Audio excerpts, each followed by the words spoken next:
In the summer of the year 1099, when the July sun fell like molten lead upon the hills of Judea, an army of armed pilgrims finally reached the walls of the most sacred city in the world. They had walked for 3 years.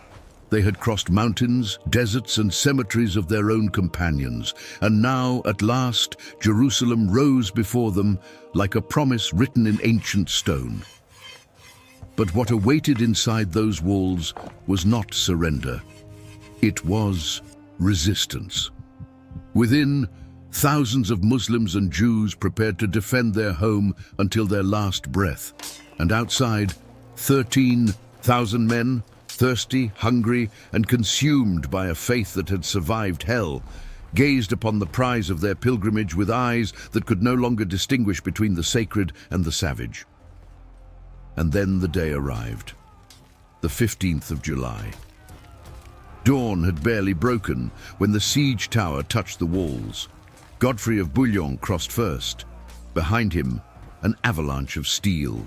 The gates opened, screams erupted. What followed was not a battle. It was a slaughter. Swords falling upon unarmed bodies, women running toward dead-end alleys, children dragged from their mothers' arms. Blood ran through the cobblestone streets. It ran toward the Temple Mount. It ran until the horses of the Crusaders splashed through it up to their ankles. Some chroniclers wrote it reached the knees, others up to the bridle reins. In the Al-Aqsa Mosque, thousands sought refuge. They found none. In the synagogue, the Jews gathered to pray. The Crusaders set it ablaze with them inside. And when the sun set over Jerusalem, the holy city had ceased to be holy. But this story does not begin with blood. It begins 4 years earlier, with a voice that crossed Europe like a wildfire. In the year 1095, Pope Urban II delivered a sermon at Clermont that would change the fate of the world. He spoke of the Holy Land defiled. He spoke of Christian pilgrims humiliated on the roads to Jerusalem. He spoke of a sacred duty, of a just war, of the remission of all sins for those who would take the cross and march eastward. His words fell upon a Europe hungry for purpose. Landless knights, second sons without inheritance, peasants without hope, all heard the call. Deus vult, they cried, God wills it, and thus the first crusade was born. The response was immense and chaotic. Waves of armed pilgrims began moving toward Constantinople from France, Germany, Italy, and the Low Countries. Some were trained soldiers. Many others were peasants with farming tools converted into weapons. The so-called People's Crusade, led by Peter the Hermit, was the first to depart and the first to be massacred. Thousands died before even reaching Asia Minor, devoured by hunger, disease, and Turkish swords. But behind them came the true armies. 4 great columns of knights and soldiers, led by some of the most powerful names of European nobility. Godfrey of Bouillon, Duke of Loire, Lorraine, sold his lands to finance his expedition. Raymond IV of Toulouse, the wealthiest and most experienced, brought with him the papal legate. Bohemond of Taranto, a cunning and ambitious Norman, dreamed of a principality of his own, and alongside them marched Robert of Normandy, Robert of Flanders, and Tancred of Hauteville, each with their own men, their own ambitions, their own demons. It is estimated that between 60,000 and 100,000 people departed from Europe. When they reached the gates of Jerusalem 3 years later, barely 13,000 remained. The rest had died along the way. In the siege of Nicaea, in the terrible march through Anatolia, in the brutal siege of Antioch, where the famine was so extreme that some chroniclers mentioned cases of cannibalism. Every kilometer eastward was marked with nameless graves. Those who survived were not the same men who had departed. Hunger had transformed them, thirst had hardened them. Constant death had stripped away any remnant of mercy. They had watched their brothers die, their friends, their sons. They had buried priests and knights alike in foreign lands, and now, finally, the city they had dreamed of during 1,000 nights of suffering rose before them, Jerusalem, the navel of the world. the place where Christ had died and risen, the prize for which they had sacrificed everything. What they found was not a defenseless city. Jerusalem had recently changed hands. The Seljuk Turks, who had controlled the region for decades, had been expelled barely a year before by the Fatimids of Egypt. The new governor, Iftikhar al-Dawla, was a pragmatic and prepared man. He knew the Crusaders were coming. He had had months to prepare. His first orders were brutal but effective. He expelled all Christians from the city to prevent any betrayal from within. He poisoned the wells outside the walls so the attackers would find no water. He cut down all the trees for kilometers around to deprive them of wood with which to build siege engines. He reinforced the walls with a select garrison that included 400 elite Egyptian cavalry, and he sent messengers to Cairo requesting reinforcements. A relief army was on its way. He only needed to hold out. The walls of Jerusalem were formidable. 4 kilometers of ancient stone, 3 meters thick and 15 meters high, 5 main gates, each flanked by towers. Geography also favored the defenders.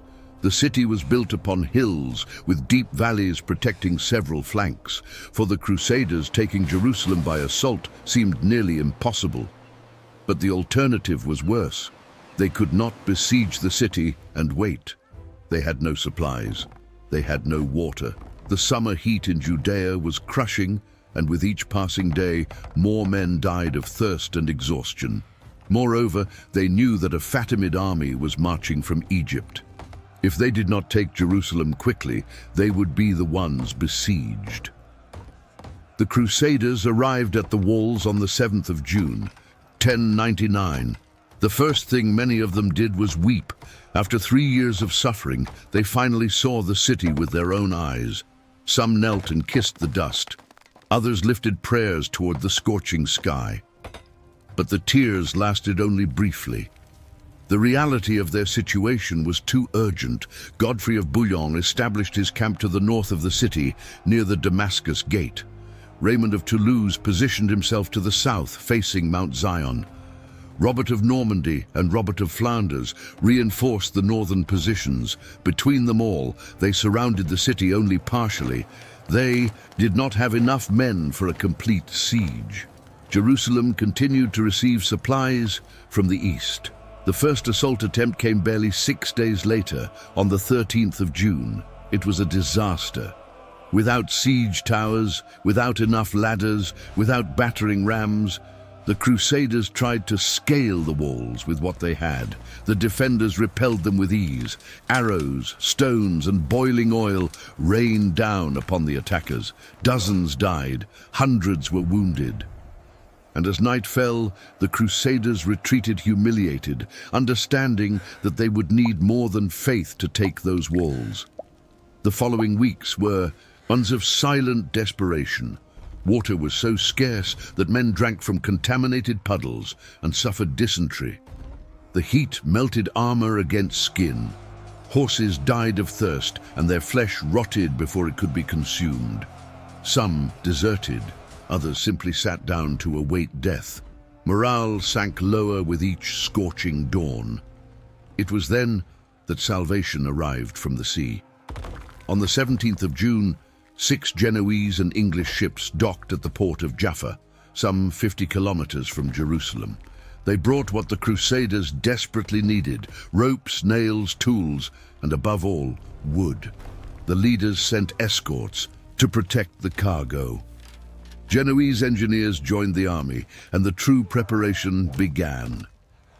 Over the following weeks, the Crusader camp transformed into a giant workshop. 2 enormous siege towers were built, tall enough to surpass the walls. Ladders, battering rams, and catapults were manufactured. Every piece of wood was precious. Old ships were even dismantled to obtain additional planks. The sound of hammers echoed day and night, mingling with the prayers of priests who blessed each tool as if it were a sacred weapon. Meanwhile, the defenders watched from the walls. Iftikhar al-Dawla was no fool. He could see the towers growing in the enemy camp, He knew what was coming. He reinforced the most vulnerable sections of wall. He positioned mangonels to bombard the towers when they approached. He prepared reserves of Greek fire, the flammable liquid that the Byzantines had invented centuries before, and he waited, trusting that his walls would hold until the reinforcements arrived from Egypt. On the 8th of July, the Crusaders did something unexpected. Barefoot and dressed in pilgrim robes, they marched in procession around the walls of Jerusalem. Priests led the column carrying crosses and relics. The soldiers sang psalms. It was a deliberate recreation of the biblical story of Joshua, whose troops had marched 7 times around Jericho before its walls fell. From the battlements, the Muslim defenders mocked them and hurled insults. But for the Crusaders, that procession renewed something that had been fading: faith, the conviction that God was on their side, the certainty that the walls would fall. On the 13th of July, the siege towers were ready. The final assault began. The attack was launched on 2 simultaneous fronts. To the north, Godfrey of Bouillon directed his tower toward a section of wall near the present-day Herod's Gate. To the south, Raymond of Toulouse attacked Mount Zion with his own tower and battering rams. The idea was to divide the defenders, force them to fight in 2 directions at once. The first 2 days were hell. The Fatimid catapults bombarded the towers with enormous stones.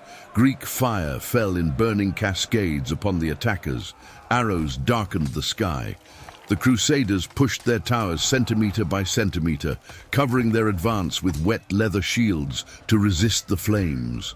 Men died crushed, burned, pierced through, but others took their place. The tower advanced. In the southern sector, Raymond encountered fierce resistance. The defenders had concentrated their best troops there, anticipating the main attack. The battering ram could barely approach the gates. Ladders were knocked down as soon as they touched the walls. After 2 days of fighting, Raymond's forces were exhausted and had gained only a few meters. But in the north, Godfrey had an idea. During the night of the 14th of July, he ordered his siege tower to be dismantled and moved to a new section of wall, further east. It was a risky maneuver. Moving that massive structure in the darkness without being detected seemed impossible. But they succeeded. When dawn broke on the 15th of July, the defenders discovered with horror that the tower was no longer where they expected. It stood before a section of wall they had left less protected. The confusion lasted only minutes, but it was enough. Godfrey's tower approached the walls. A wooden bridge extended from the upper platform, and Godfrey of Bouillon, the man who had sold his lands to finance that holy war, was the first to cross. Behind him leapt his brothers Eustace and Baldwin, then his knights, then dozens more. The defenders tried to repel them, but the momentum was unstoppable. The Crusaders fought like men possessed. Every sword stroke was a prayer, every enemy death one step closer to the Holy Sepulchre. Within minutes, a section of wall was in Crusader hands. Godfrey's men ran down the interior stairs and opened St. Stephen's Gate. And then, like a flood contained too long, the Crusader army poured into Jerusalem. What followed was an orgy of violence that the Crusader chroniclers themselves described with a mixture of horror and pride. Raymond of Aguilers, chaplain of the army, wrote that men rode through blood up to the knees of their horses. The Gesta Francorum, the anonymous chronicle of the crusade, described how soldiers pursued the inhabitants through the streets, killing and cutting until they reached the Temple of Solomon, where the slaughter was so great that men walked in blood up to their ankles. The Muslims of the city ran toward the Temple Mount, seeking refuge in the most sacred places. The Al-Aqsa Mosque filled with men, women, and children who thought the sanctity of the place would protect them. Tancred of Hauteville, one of the Crusader leaders, arrived first and offered them protection in exchange for their surrender. He gave them his banner as a guarantee of safety, but when other Crusaders arrived, they ignored Tancred's promise. They entered the mosque and massacred everyone they found inside. Fulcher of Chartres, another chronicler, claimed that 10,000 people died in the temple precinct alone. The Jews of Jerusalem had fought alongside the Muslims in the defense of the city. When the walls fell, they took refuge in their synagogue, praying and preparing for the inevitable. According to the Chronicle of Ibn al-Qalanisi, the Crusaders surrounded the building and set it on fire with everyone inside. The smoke and screams rose toward the same sky that both sides claimed to worship. Governor Iftikhar al-Dawla was one of the few who survived. He had taken refuge in the Tower of David, the strongest citadel in the city. When it became clear that resistance was futile, he negotiated his surrender with Raymond of Toulouse. In exchange for surrendering the tower, he and his personal guard received safe conduct to leave Jerusalem. They marched toward Ascalon, leaving behind a city they would no longer recognize. The massacre continued throughout the day and part of the next. According to some sources, there was even a second round of killing on the third day, when the Crusader leaders ordered the elimination of prisoners who had been spared initially, whether for money or momentary compassion. It is not known for certain how many died. Estimates vary enormously.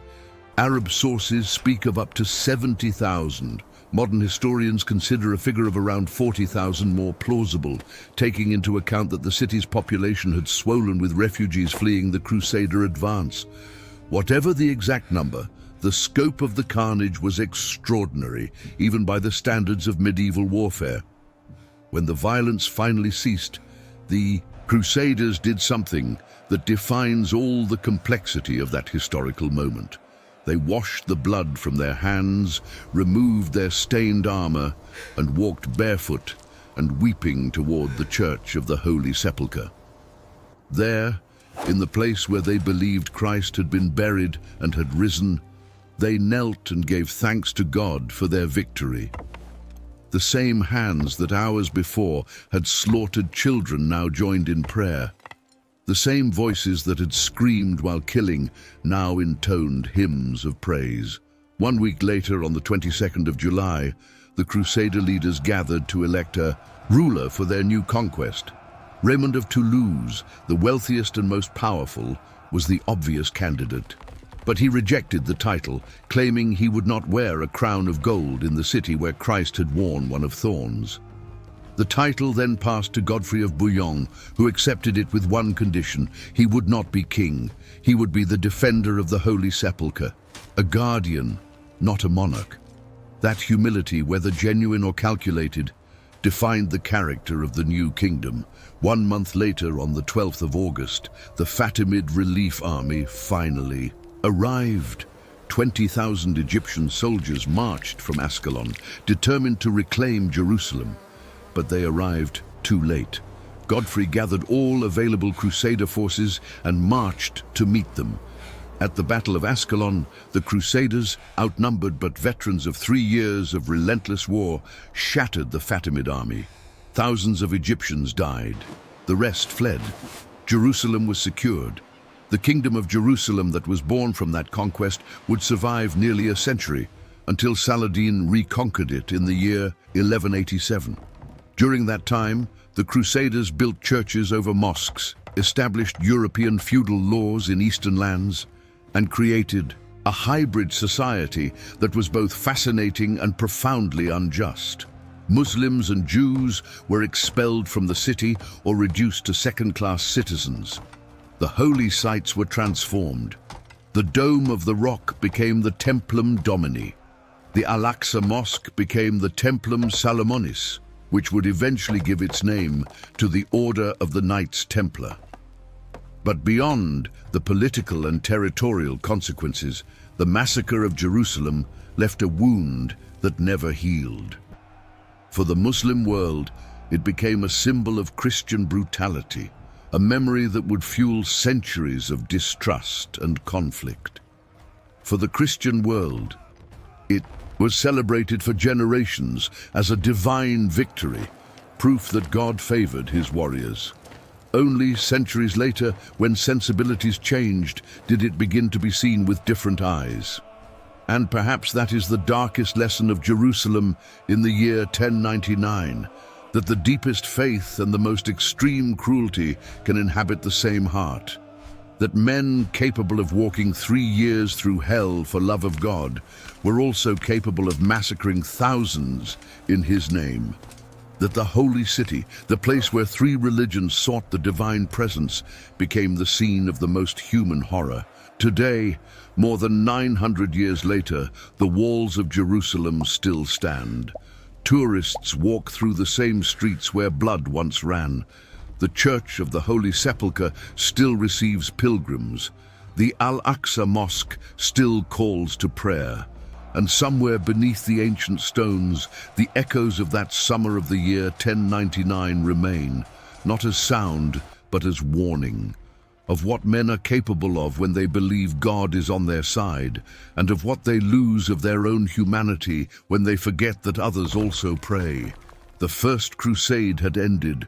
Jerusalem was Christian, and the price had been paid in the blood of innocents who never threatened anyone. In the chronicles of both sides, that day was inscribed with indelible ink, for some as the greatest triumph of faith, for others as the greatest of betrayals, and for history as a reminder that holy wars do not exist, only wars exist, and the men who make them holy so they can bear what they have done.